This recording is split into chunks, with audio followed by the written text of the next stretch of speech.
দাঁড়িয়ে আছি একটি আদালতের সামনে। হ্যাঁ, এটি গ্রাম আদালত, মানিকগঞ্জের সাটুরিয়া উপজেলার বালিয়াটি ইউনিয়ন পরিষদে স্থাপিত আদালত। এটি সম্পর্কে আসলে আমাদের অনেকেরই অজানা। এর এখতিয়ার বা কার্যকারিতা সম্পর্কে আমরা অনেক কিছুই জানি না। চলুন এটা সম্পর্কে কিছু জানার চেষ্টা করি। গ্রাম আদালত পরিচালিত হয় গ্রাম আদালত আইন 2006 দ্বারা। এই আইনের মাধ্যমে 3 লাখ টাকা পর্যন্ত যে কোনো বিরোধ নিষ্পত্তি সম্ভব।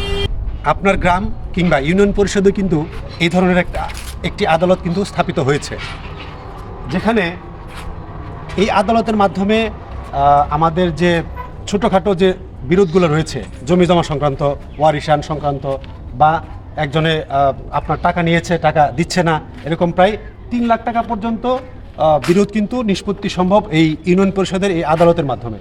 এখানে এই আদালতে প্রধান থাকবেন হচ্ছে আপনার ইউনিয়ন পরিষদের চেয়ারম্যান এবং বাদী এবং বিবাদী পক্ষের 2 জন করে ব্যক্তি, অর্থাৎ 2 জনের মধ্যে একজন থাকবে মেম্বার আর একজন হচ্ছে ওই গ্রামের মাতব্বর টাইপের কেউ থাকবে।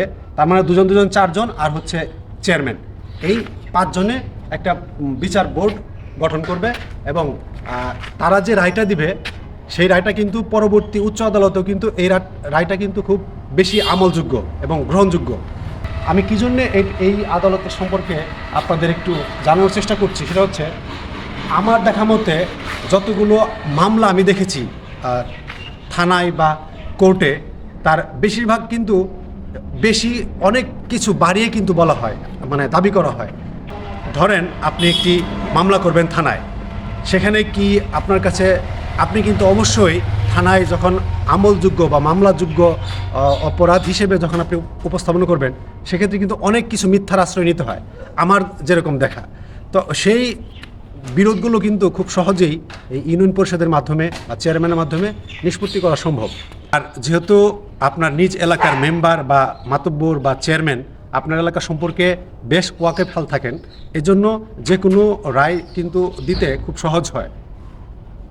এখানে হচ্ছে ইউনিয়ন পরিষদে একটি রয়েছে এজলাস কক্ষ, যেখানে মূলত আমাদের বালিয়াটি ইউনিয়নে দেখা যাচ্ছে যে প্রতি বুধবার গ্রাম আদালত বসে, অর্থাৎ বুধবারে কিন্তু আপনার এই বিরোধগুলো নিষ্পত্তির জন্য এই আদালত কক্ষটা ব্যবহার করা হয়। এজলাস কক্ষের পাশেই রয়েছে ইউনিয়ন পরিষদ প্রশাসনিক কর্মকর্তার কক্ষ, যেখানে আপনি লিখিত আবেদন জানাতে পারেন কোনো বিষয়ে।